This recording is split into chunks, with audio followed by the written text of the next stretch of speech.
Hey, how's it going? Good. How are you today? Oh, pretty good. What do we have here? Well, it's a Claude Monet painting. Is this the weird chance that your name is Claude Monet, or is this actually the Claude Monet? No, this is the actual guy. Okay. Where in the hell did you get this? Collateral for a loan. Okay. The guy just defaulted on the loan, or? No, actually, he took the money, went in the hospital, and died. Okay. So that, I guess, in itself is a default. I've had the painting for 3 years, and to be honest with you, it's not really my kind of art. I am not an art collector. But I know if it's real, it's probably worth in the neighborhood of $2 to $3 million. Do you have a date or anything else like that when it was done, when it was painted? I don't. Is there a title to it? It was just... I don't. Okay. I mean, was this guy really well off? He was. He was a doctor. All right. I know a little bit about Monet. He started arguably one of the biggest art movements ever, the Impressionist movement. There was Pissarro, there was Renoir. All these really, really great artists came out of it. So he started this. He started it. I mean, Impressionism is named after his painting Impression Sunrise. That's why his paintings are worth so much money. The things that made Monet paintings so great, they were a little bit blurry. That's Impressionism. But you could still see detail and depth. That's what made them so special, and that's why they go for millions and millions of dollars. What I have here is some documentation, Okay. some provenance for you that you can look at. All right, so May 1st, 1965. Our findings as follows. The painting is a solidly constructed casual canvas, a typical Claude Monet from his early period. Okay. Then we jump forward to 1997. The painting was actually displayed at the Las Vegas Museum of Fine Arts. Okay. This was the insurance policy for that painting at that time. And it was insured at that time at $2.1 million. People have walked in my shop and I have bought hundreds of thousands of dollars worth of merchandise off them. But a real Monet, that might be the most expensive item yet. So you want to sell it, correct? Correct. You know, I just 100%, I am not qualified to say if this is real or not. Okay. But I might have a lowly pawn shop, but I do spend some serious money every once in a while. Sure. So let me get a friend down here. Okay. If this is legit, I think we can both make money off it. Okay. Sounds good. All right. I'll be right back. Thanks. If they bring some people in, it only helps the situation. I'm hoping to walk out with $1 million. Oh my gosh, this is the Monet. This is it. All right. Monet's one of the biggies. I mean, when you think of fine art masters, Monet's right up there near the top of the heap. He established probably the most important artistic movement of the last 200 years. I mean, there's prestigious museums that can't get hold of a Monet, so you don't expect to see one in a Las Vegas pawn shop. You say I'm not prestigious? Yeah, well, really? Nothing personal. I love Impressionism. The way that they were able to configure and juxtapose in short dabs of color to where as you step back from the painting, your eye puts it all into focus in a natural way is phenomenal. Now, was it on exhibit at the Las Vegas Art Museum? It was in All right. 1997. Okay. They say early period, which is very vague. I mean, he lived a very long life. Yeah. He started painting very early, so what's early period? It doesn't really tell you a whole lot.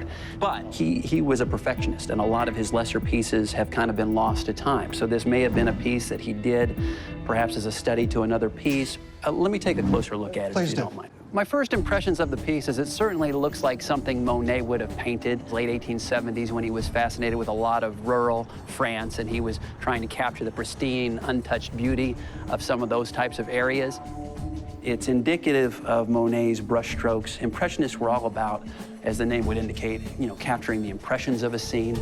And when you work in plein air, out in the open air, it's all about speed. I mean, because the lighting changes, the wind kicks up, the shadows move. So you have to really capture the impressions quickly. The brushstrokes are there. It's very thin. Usually you'll get some sort of impasto, a little bit more texture. He usually had some texture in his pieces, and this, again, there's very little of that. He also was known for having a very, vibrant palette. All of the master works that you see have every color of the rainbow. I mean, you've got purples, you've got oranges, you've got reds, you've got greens, and there's very little of that. But that having been said, You know, I don't want to dismiss it because, again, you're talking about a piece that, if it's authentic, this could be a $5 million piece. But on the same token, you have to be really careful. So red flags means it's not real, or? I'd like to get a second opinion because, again, when you start talking about these types of upper echelon pieces, the more opinions you can get, the better. Okay. And just because there's a few red flags that I see, he may not see it that way. That's fine with me. Okay. Is that okay, Rick? Sure, yeah, give him a call. Okay, I will. If this piece is authentic, this could certainly be the most valuable piece I've ever checked out for Rick. You really have to dot your I's and cross your T's, and it always helps to get another opinion. Gerard is the man that I go to in our gallery when we have masterpieces come through just to verify authenticity and things like that. I trust his opinion implicitly, so. Okay. I'm a fine art expert specialized in authentication of important masters. Before to look at the name, you look at the technique, because you see rapidly the difference between a Sunday morning painter and a real artist. If this is a real Monet, it will be a very important Monet because of the size and also because of the subject, because he is a painter from the outdoors, from the landscapes. Monet is known for that quality. The first thing, if it's a Monet, it should be 150 years old. So we should at least see cracks in the painting. Yeah. Also here in the signature, there is absolutely not one crack. That's interesting. Yeah. If we look on the back of this painting, may I lift it? Sure, That's no problem? Sure, go ahead. Yeah.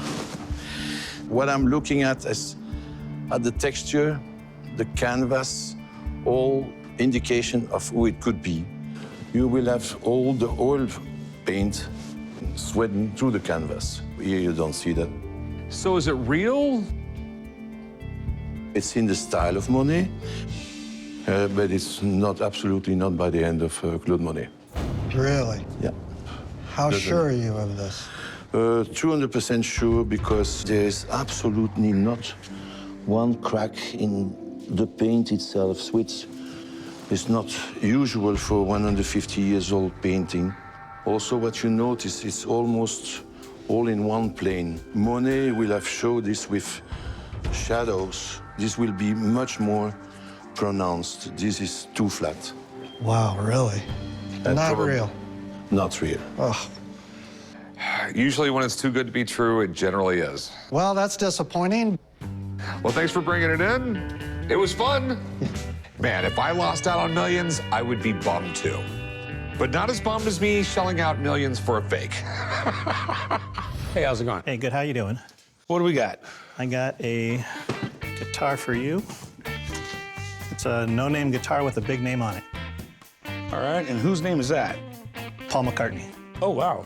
Paul McCartney. Okay, that's a huge name. And yeah, definitely a no-name guitar. Right. I came to the pawn shop today to sell a guitar with a Paul McCartney signature. The guitar was a gift from my mother to my dad. It was purchased from an estate sale, so it was already signed and had a certificate with it. I'm looking to get $5,000 for this guitar. This is pretty interesting. Big Beatles fan? Rock and roll in general? There's no denying. I mean, they're the biggest rock and roll band ever in the history of the world, right? Right. You know, Paul McCartney, he grew up around music. I mean, it was basically in his blood. His dad was a jazz pianist at night, sold cotton during the day. He started performing with the church. I believe it was at a church festival where he met John Lennon. Interesting. Those two went on to form the Beatles with Ringo Starr and George Harrison, and they started getting a little traction in Europe. Then they came to the United States and just blew up. I mean, they were just massive. They call it Beatlemania for a reason. I mean, you had Beatles dinner plates, you had Beatles everything, Beatles lunchboxes, Beatles doormats, Beatles, you know, anything you could put the Beatles on, they were selling. They were just huge. But Paul McCartney, I think, was more about the business. In 1970, they broke up. Paul McCartney went on his own. You know, Wings was a huge band. But, you know, Paul McCartney is still around today, still making music today. I mean, the guy's had a huge career. I mean, I believe he was the first musician billionaire. He's still touring, still doing really well. Any show this guy plays, no matter what, is going to be sold out. Right. I'm assuming you brought it in here because you want to sell it?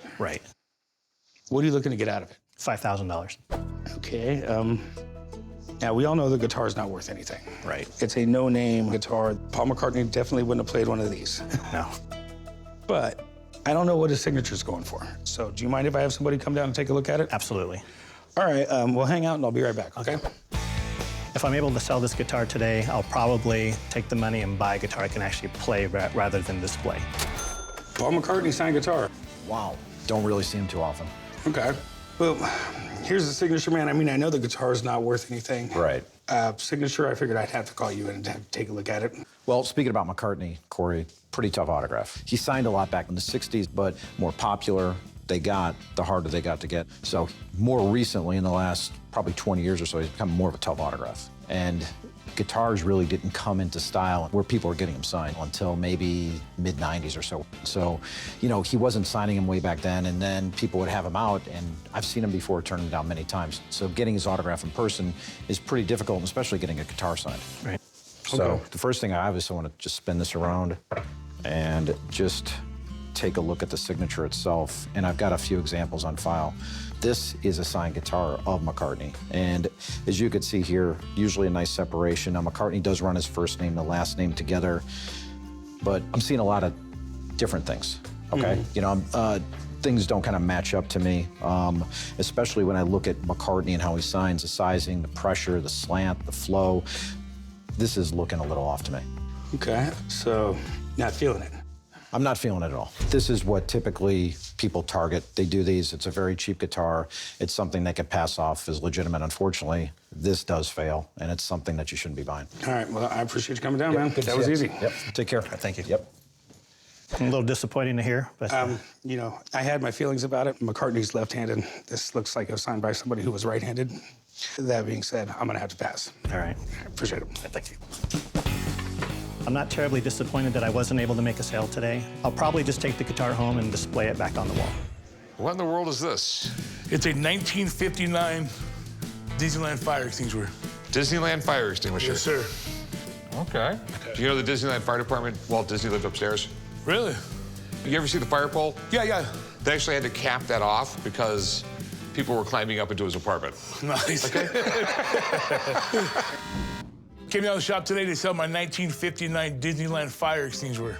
I did some research on the extinguisher, found a couple that sold on the internet for a few $100s. So I'm asking for $2,500 for the fire extinguisher. I don't need it. Get some money, take my kids to Disneyland, let them have some fun from Walt Disney, on Walt Disney. Won't come out of my pocket. This is cool. Did some research on it. It looks like they made it for a collection edition of Disneyland people that, you know, collect Disneyland stuff. Okay. There is a date on 1955. It was his speech that he said on opening day. It's about as lot of research I could really do on it. All right. You know, Disney always did those things that everyone said that wouldn't work. Right. You know, what he did was he created a theme park that was really clean and cool and family friendly. Right. Because every other theme park really wasn't theme parks. It was like places like Coney Island that were a little seedy. Right, and little, small yeah. place. He opened up Disneyland and he made a fortune. Yeah. Disney is a company that is absolutely amazing when it comes to making money. They license their characters all over the world. Toys, games, apparel, and the list goes on and on. Maybe I ought to rethink my business plan. I assume you want to sell it? Yes, sir. Okay, and how much are you looking to get out of it? $2,500. All right, We're a hardcore Disneyland collector. We'll love it. well, I hate to tell you, it's fake. Disney never had any of these made that look like this, never licensed them or anything else. Okay. You see this Mickey Mouse right here? Right. That's Mickey sort of the way he was in the 1930s. Okay. Okay? And then you have a 1959 monorail right there. Right. Anything Disney, Mickey always had to be perfect. Okay? If this was made in 1959 or the 1960s, he would have looked like 1959 or 1960s Mickey. Oh, okay. So they're just made by somebody that wanted to make some money. Yep, it's like a gazillion other fakes I've seen over the years. That sucks, man. I'm sorry, man. Thanks for bringing it in, though. Thanks a lot, Appreciate man. it. Appreciate it, brother. Have a good day, man. Oh, dang. Came here today, found out it was fake. I'm so sad. This is what we're gonna do. We're gonna teach you the difference between a real Rolex and a fake one. Won't people tell you when they bring it in if it's real or fake? No, they'll lie to you all day long. Everything's perfect on mine. Everything just looks kind of bad on theirs. Well, everything looks the same to me. That's a problem. Right away, you should know that that's made of stainless steel, so there's no way Rolex would make this watch in stainless steel. See on this one, you know, the magnifying glass doesn't really magnify anything. Yeah. And on this one, it does. Oh, yeah. Yeah, I see it. It's the easiest way to tell on a Rolex something that simple that they can't get right. Yeah. Rolex never puts plastic in their watches, ever. Why? Why would they not put plastic in their watches? Because they're not cheap. Okay. And one of the easiest ways to tell is Rolex doesn't make their watches in China. My raise depends on you learning this shit, so guess what you're gonna do? You're gonna learn it.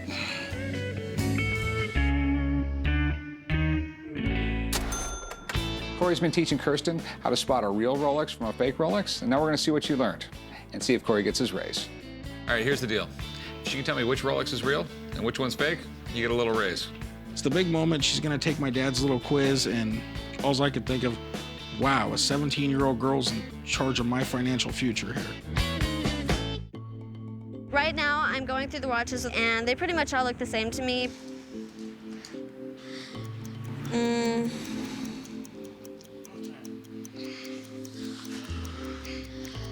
This one's real. Ooh, I'm getting money. You tell me which one's real and why. Well, how am I supposed to tell which one's fake? They both say Rolex. Blind leading the blind. Hi, guy, what you got? I have a John Wayne hat. Oh, okay. It was one of the hats used in one of his movies. Are you a fan of John Wayne? Yeah, John Wayne was a great actor. He made so many movies that I really couldn't say which one I liked best. My favorite one is when he played a cowboy and he rode around on a horse and shot people, and he had a cowboy hat.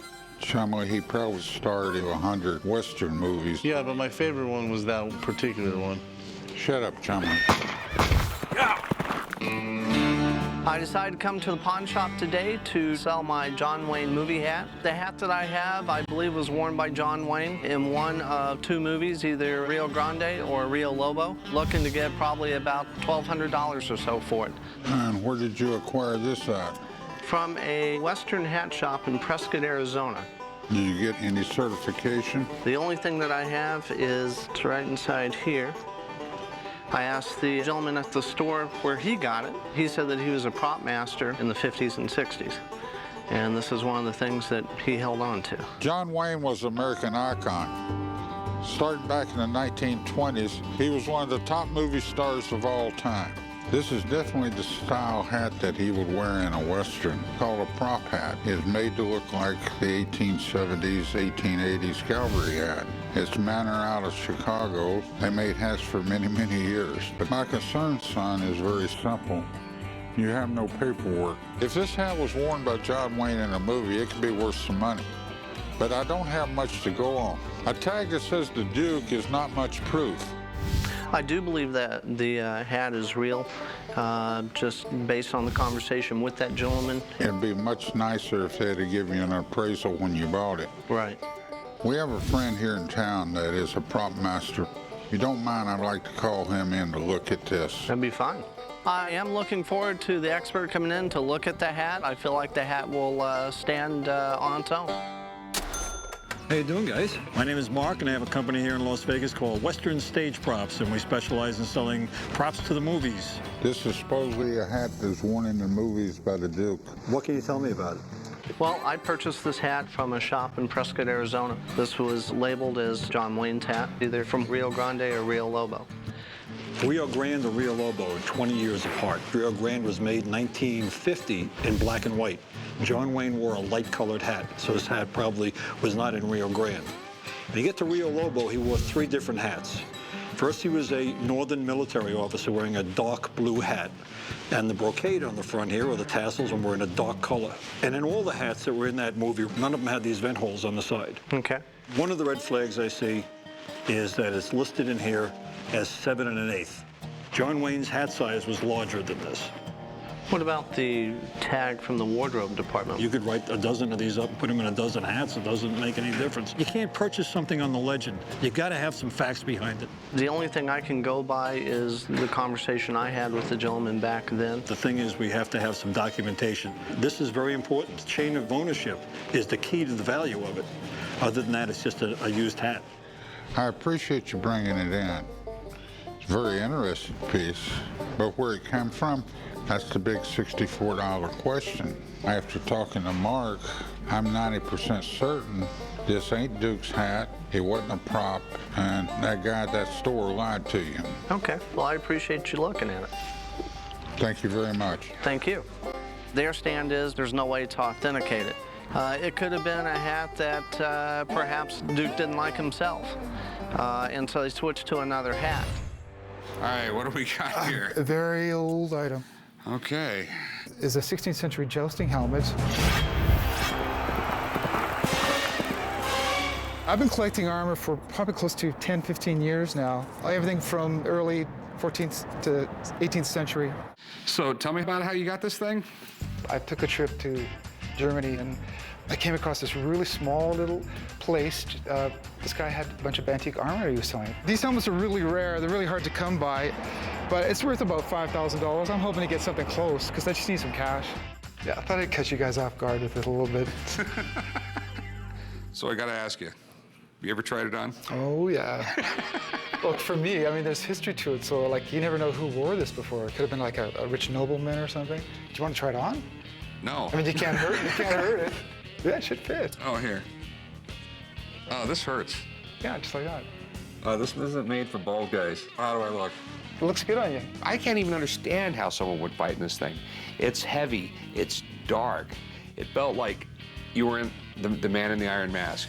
It looked like a knight in shining armor. Oh. Yeah, it's deeply cool. So how much you want for this thing? I was thinking 5.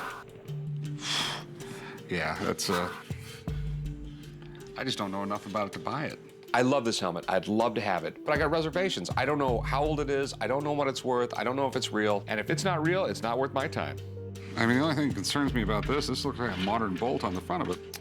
Well, as far as I know, there's like a piece that goes on the front of it, and it's screwed on like this. It's for an extra guard for the jousting. This is probably what's left of it. I'm not sure exactly.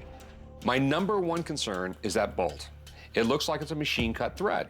I mean, it had perfect threads. Machine-cut threads were not made until the Industrial Revolution, which started around 1830. Do you think it'll affect the value? I'm sure it'll affect the value. Yeah.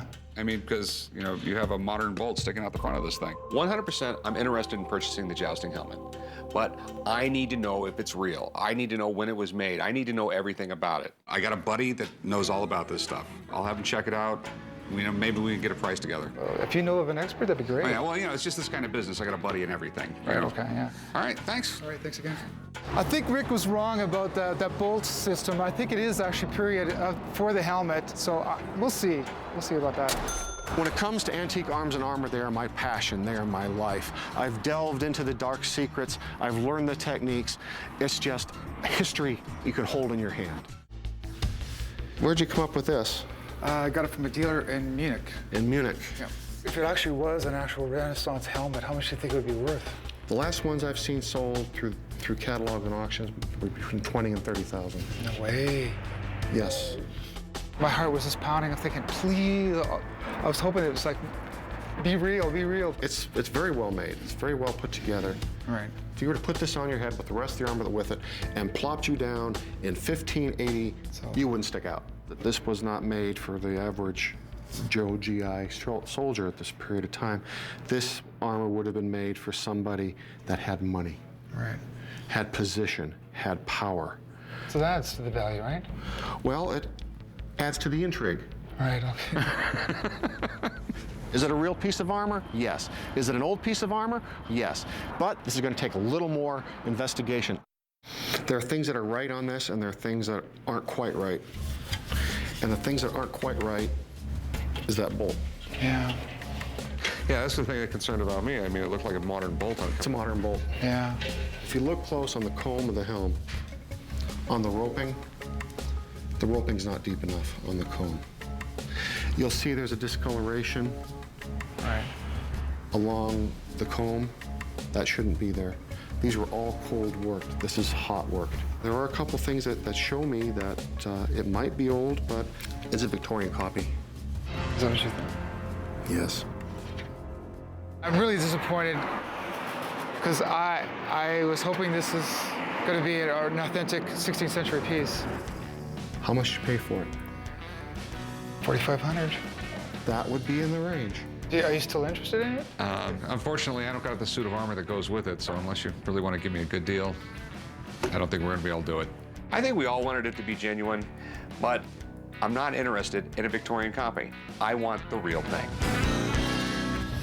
I got something here you guys might be interested in. What do we got? It's a baby rattle from the early 1800s. A baby rattle. It's sterling silver, got a whistle, and some bells on it. The kids would teeth on this end of the pearl. Is that why people had such bad teeth back Must in the day? have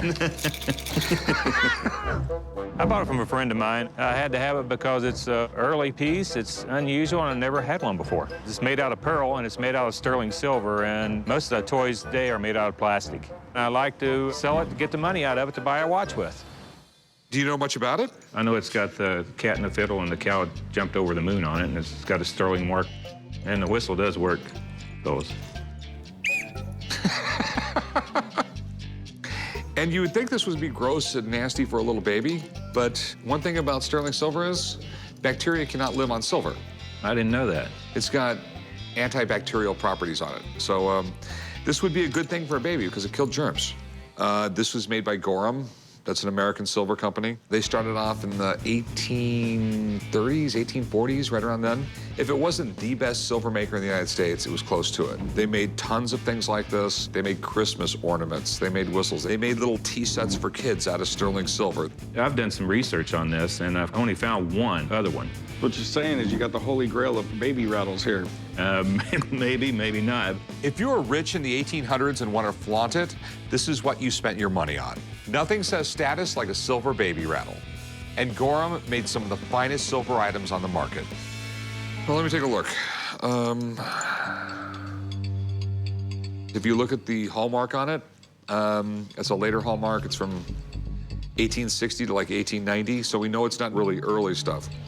They use like a pewter solder, which is like copper and tin. It's not a silver solder because you can see it turning green right in there. Really? Okay, well, here's my opinion of it. It's fake. Really? It's just pit marks everywhere, and that is not the kind of thing you will find on Gorham, ever. The hallmark on it is barely legible.